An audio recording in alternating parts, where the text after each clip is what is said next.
DMTV Info, votre chaîne d'information en temps réel. La politique, la santé, le sport, les faits de société, la musique, les rumeurs et bien plus encore. Vous découvrirez cela dans notre chaîne DMTV Info.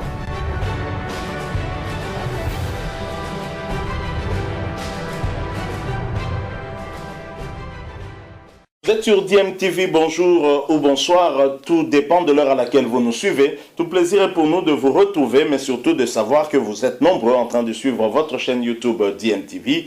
DMTV qui vous propose l'actualité, mais vous propose également des analyses et des réflexions sur des sujets d'actualité, des faits sociaux tout simplement, des réalités que nous observons ici chez nous en République démocratique du Congo. Vous le savez, le gouvernement Sama Lukonde est connu, et cela depuis le lundi 12 avril dernier, et dans ce gouvernement composé de 57 membres, Premier ministre compris, nous avons un certain nombre de personnalités qui occupent des postes dans ce gouvernement. Aujourd'hui, nous voulons partager avec vous la connaissance d'une personnalité qui est nommée au ministère des Finances, un proche de Félix Antoine Tshisekedi, mais il a été également proche de son père, Étienne Tshisekedi, d'heureuse mémoire. Il s'agit bien de Nicolas Kazadi, le tout nouveau ministre des Finances, qui est l'argentier de la République démocratique du Congo, celui qui va remplacer Sélé Yalagouli, un poste que Félix Tshisekedi n'a certainement pas voulu donner à n'importe qui. Est-il l'homme de la situation? Est-ce que c'est l'homme qu'il faut à la place qu'il faut? C'est ce que nous allons voir au travers cet extrait où l'on dresse le portrait de l'homme, son parcours, aussi bien son cursus scolaire et académique, mais également son parcours professionnel. Je vous propose donc de suivre durant ces quelques minutes ce portrait sur Nicolas Kazadi. Que représente l'homme, surtout dans le domaine des finances et de l'économie? Vous allez en savoir en tout cas un peu plus sur Nicolas Kazadi Kadima Nzouji. Je rappelle que vous suivez votre chaîne YouTube DMTV. Si vous n'êtes pas encore abonné, s'il vous plaît, abonnez-vous. N'oubliez pas d'activer la notification juste en cliquant sur cette petite cloche qui vous permettra de ne plus rien manquer des prochaines vidéos que nous allons vous proposer. Suivant cet extrait avec Nicolas Kazadi Kadima Nzouji, nous nous retrouvons bien entendu tout de suite après.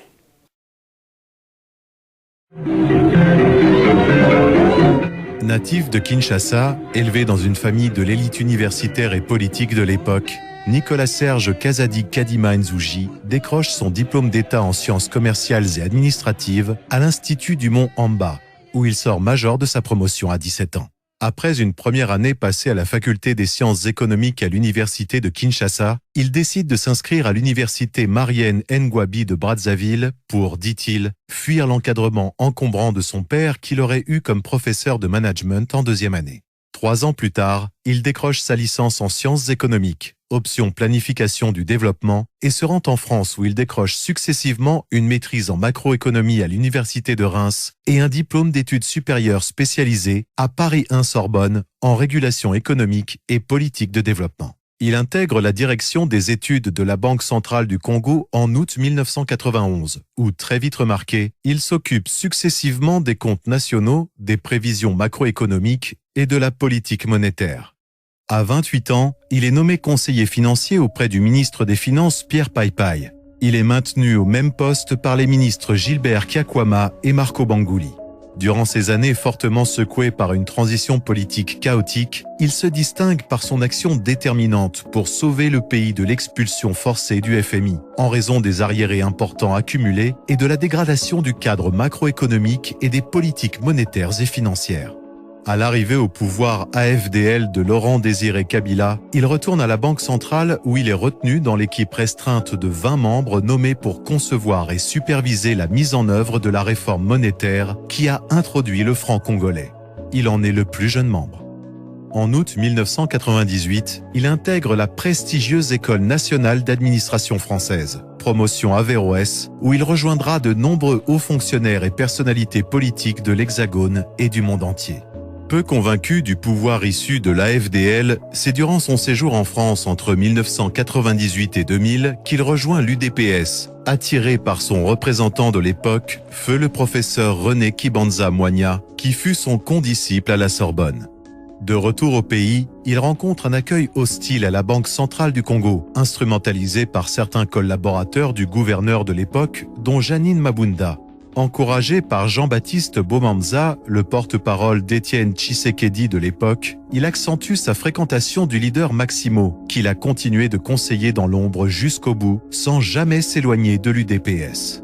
Ne trouvant pas sa place au sein de la Banque centrale, il se retrouve à la Chambre de commerce et d'industrie franco-congolaise en mars 2001 comme directeur général. Durant cette période, il se rapproche de la FEC et du monde des affaires et il travaille étroitement avec Jean-Pierre Kiwakana, Michel Cohen, Charles Sanlaville, le sénateur Nkongo et tant d'autres. 10 mois plus tard, en décembre 2001, le ministre des Finances et du Budget de l'époque, Freddy Matungulu, lui propose de représenter la RDC au sein du conseil d'administration de la Banque africaine de développement au poste de conseiller d'administrateur. À ce titre, il représente également 4 autres pays d'Afrique centrale. Durant son mandat, en liaison avec le ministre Matungulu, il joue un rôle déterminant dans le processus de restructuration de la dette de la RDC vis-à-vis de la banque. Face aux doutes de la banque et des bailleurs de fonds, il convainc le conseil d'administration et promet que la RDC sera à la hauteur des engagements pris et de l'espoir suscité. Cela se conclut en juin 2002 par l'effacement de 60% de la dette de la RDC vis-à-vis de la banque, soit 800 millions de dollars. La différence, environ 500 millions, est consolidée dans une nouvelle facilité de crédit inédite, rendue possible grâce à des ressources consenties par certains donateurs et par la banque. 8 mois plus tard, le ministre Matungulu est poussé à la démission pour avoir refusé de cautionner des opérations financières contraires aux intérêts du pays. Face à l'incertitude suscitée par l'évolution de la situation politico-économique, Nicolas Kazadi démissionne de ses fonctions à la BAD pour rejoindre le programme des Nations Unies pour le développement en qualité d'économiste principal pour la Guinée et la Côte d'Ivoire, avec résidence en Guinée. Entre 2003 et 2019, il passera 15 années au service du PNUD, successivement en Guinée et Côte d'Ivoire, à Madagascar et au Togo, où il exercera respectivement comme économiste principal, conseiller économique et conseiller principal pour la mise en œuvre des objectifs de développement durable. En tant que programme des Nations Unies pour le développement, nous serons toujours à vos côtés et nous sommes fiers d'y participer.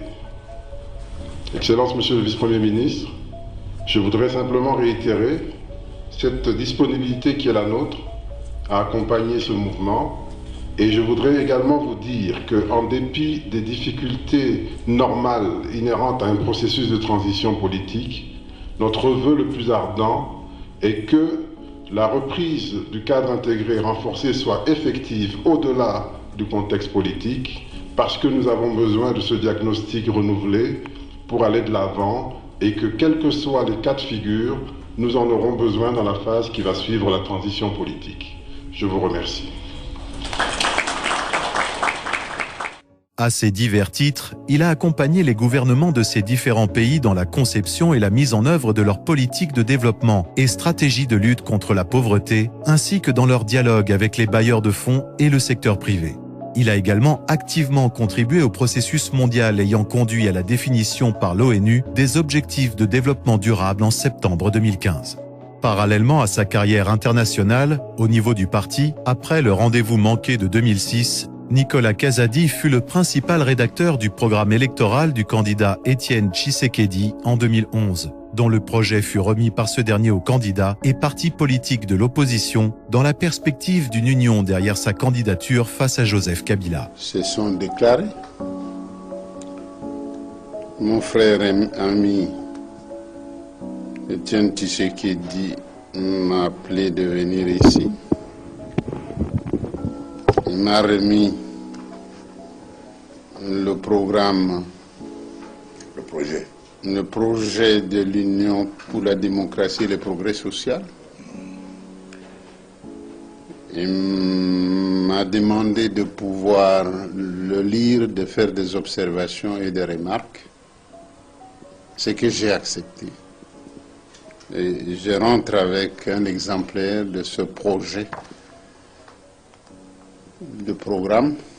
À Johannesburg, en présence du candidat Étienne Tshisekedi, Nicolas Kazadi présentera le programme à la communauté d'affaires sud-africaine quelques semaines avant le scrutin. Quelques années après le triste épisode des élections de 2011, Nicolas Kazadi se rapproche davantage de Félix Tshisekedi, en qui, très tôt, il voit un futur de premier plan, tant au sein du parti que du pays. Du 5e président de la RDC, il dit « Lui qui fut si bien formé au pied du maître, en y ajoutant sa dose de modernité, son humilité, sa souplesse et toute son inspiration divine, qui pouvait mieux que Félix reprendre le flambeau de la lutte et la faire aboutir ?» Aux côtés de Félix Tshisekedi lors des discussions de Genève en novembre 2018, Nicolas Kazadi en a été un témoin privilégié. Ambassadeur itinérant du président Tshisekedi depuis mars 2019, Nicolas Kazadi est sur tous les fronts, à l'extérieur du pays comme à l'intérieur. Il a notamment été chargé de coordonner la préparation du programme du quinquennat et il a été associé à la supervision des travaux du programme des 100 jours du chef de l'État, dont il fut le premier responsable à demander publiquement l'audit qui a abouti à une procédure judiciaire historique. Le programme ralentit pour diverses raisons. Les ouvrages les plus attendus, notamment les sauts de mouton, traînent et l'opinion s'impatiente. Et on voit émerger des critiques nombreuses et récurrentes. Des critiques qui portaient à la fois sur la passation des marchés, qui était antérieure à notre intervention, et sur d'autres choses. Et nous nous disons à un moment donné, puisque nous n'avions aucun soupçon a priori sur les marchés, mais que nous étions en face d'une critique importante, nous avions l'obligation morale en tant que responsable public de rendre compte. Et donc, le minimum que l'on pouvait faire, c'était de demander qu'un audit soit fait. Parce qu'un audit, il se fait même lorsqu'il n'y a pas de critique. Dans une bonne gestion, les audits sont systématiques, avant de clôturer un programme. Familier des institutions économiques et financières internationales, soutien actif de la promotion du secteur privé, Nicolas Kazadi Kadimanzouji est également un grand avocat des politiques macroéconomiques favorables aux couches défavorisées. Il a à son actif plusieurs travaux et publications sur la gouvernance et la corruption, dont un ouvrage collectif préfacé par Abdoulaye Wade en 2008.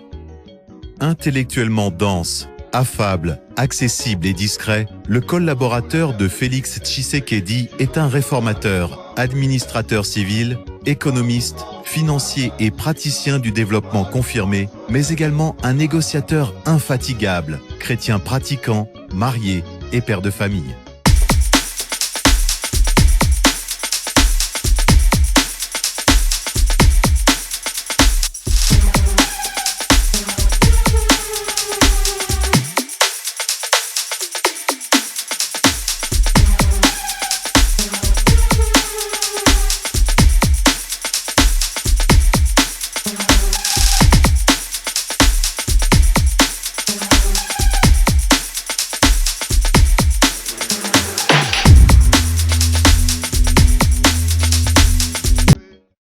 Voilà, nous sommes de retour. Vous venez de suivre là cet extrait qui présente l'actuel ministre des Finances Nicolas Kazadi Kadimanzouji, qui est un proche du chef de l'État Félix-Antoine Tshisekedi Tshilombo. Nicolas Kazadi, qui est véritablement en tout cas un joker pour le chef de l'État Félix-Antoine Tshisekedi. Il est un joker sorti au bon moment, un temps qui requiert lucidité, efficacité et compétence pour faire face aux défis du secteur financier en République démocratique du Congo. De 2019 à 2021, Nicolas Kazadi a joué le rôle d'ambassadeur itinérant du chef de l'État congolais Félix-Antoine Tshisekedi. Âgé de 55 ans, Nicolas Kazadi a assumé plusieurs postes de responsabilité au sein de différents gouvernements que des institutions internationales. Dans sa gibecière, il draine plusieurs expériences de gestion dans le secteur économique. Pour certains, c'est l'homme qu'il faut à la place qu'il faut. Et vous avez suivi en tout cas son cursus. À vous de faire votre propre jugement. Nicolas Kazadi est un ancien de l'Institut Mohamba où il a eu son diplôme d'État à l'âge de 17 ans. Puis, il s'est inscrit à l'université Marien Ngouabi au Congo-Brazzaville où il a eu sa licence en sciences commerciales et administratives. Il détient également un diplôme d'études spécialisé à la Sorbonne en régulation économique et développement. Quid de sa carrière professionnelle, puisqu'il a eu aussi une très grande carrière professionnelle telle que vous l'avez suivi au cours de cet élément que nous vous avons proposé. Haut fonctionnaire du programme des Nations Unies pour le développement PNUD depuis 2003, Nicolas Kazadi a été conseiller économique et responsable de la stratégie pour la Guinée, la Côte d'Ivoire, le Madagascar ainsi que le Togo, où il se trouve en poste depuis 2012. Ancien cadre de la Banque centrale du Congo, BCC, il a été membre de l'équipe chargée de la conception et de la mise en œuvre de la réforme monétaire en 1998 dans son pays. Il fut conseiller économique et financier auprès des ministres des Finances de 1994 à 1997, les 3 années qui ont précédé la chute du maréchal Mobutu. En 1991, après son séjour en Europe, il a rejoint la Banque centrale du Congo à la direction des études, puis il s'est occupé des comptes d'approvisionnement nationaux et de la politique monétaire. À 28 ans, il était conseiller économique du ministre des Finances Pierre Paipai, puis au même poste avec le ministre Gilbert Kiakwama ainsi que le ministre Marco Bangouli. Il a ensuite été nommé en 2001 directeur général de la Chambre de commerce et d'industrie franco-congolaise. En janvier 2002, il rejoint la Banque africaine de développement BAD en tant que conseiller et administrateur suppléant temporaire représentant 5 pays d'Afrique centrale, RDC, Cameroun, Congo, Burundi et République centrafricaine. Poste qu'il a occupé sur proposition de Freddy Matungulu, ministre des Finances et Budget de cette époque. C'est pendant son mandat à la BAD qu'il a contribué à l'effacement de 60% de la dette de la République démocratique du Congo vis-à-vis de la Banque africaine de développement. Il était le plus jeune de l'équipe de 20 personnes de la BCC que la BCC avait retenu pour la mise en œuvre de réformes monétaires du franc congolais. Nicolas Kazadi est auteur et co-auteur de plusieurs travaux relatifs à l'économie, à la réduction de la pauvreté et à la gouvernance. À son actif, le Nouvel Argentier National dispose de plusieurs publications. Il est notamment auteur de l'ouvrage intitulé « La lutte contre la corruption en Afrique, défis et enjeux en Afrique ». Et voilà, Nicolas Kazadi est donc au regard de sa biographie, est-il l'homme de la situation? En tout cas, pour ma part, la réponse serait plutôt positive, au regard en tout cas de son parcours, parce que Nicolas Kazadi ne tombe pas en tout cas dans le domaine de l'économie et des finances comme un cheveu dans la soupe. Il a commencé depuis les années Mobutu, d'abord au niveau de la Banque centrale, puis conseiller des ministres des Finances.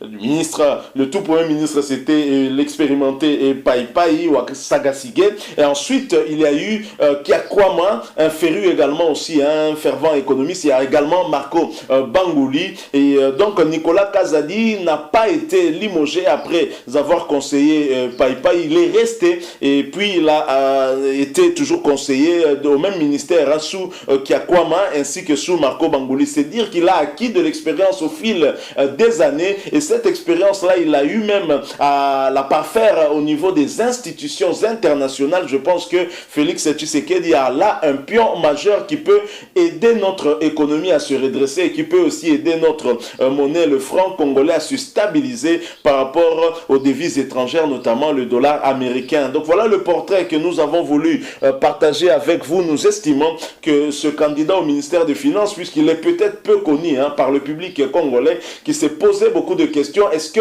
au ministère des Finances, Félix Tshisekedi a choisi la bonne réponse? Nous pensons qu'au regard en tout cas de son curriculum vitae, il a l'étoffe pour être le candidat idéal à ce poste, et nous espérons qu'il pourra faire preuve de beaucoup de rigueur au niveau de ce ministère des Finances, et que la République démocratique du Congo pourra trouver en lui en tout cas la solution à tous ces problèmes économiques ainsi que financiers. Donc voilà ce que nous avons voulu partager avec vous. Nous espérons que ce portrait du tout nouveau ministre des Finances, l'argent chantier national Nicolas Kadima Nzouji vous a plu. Et si c'est le cas, laissez-nous un like. Si vous avez un point de vue à partager ou à échanger avec nous, n'hésitez pas en tout cas de nous laisser un commentaire. Merci aussi de vous abonner à cette chaîne DMTV. N'oubliez pas d'activer la notification juste en cliquant sur cette petite cloche qui vous permettra de ne plus rien manquer des prochaines vidéos que nous allons vous proposer. Et merci encore une fois à vous. Nous espérons vous retrouver bien entendu très bientôt avec un autre sujet d'actualité. En attendant, portez-vous bien et DMTV vous dit au revoir.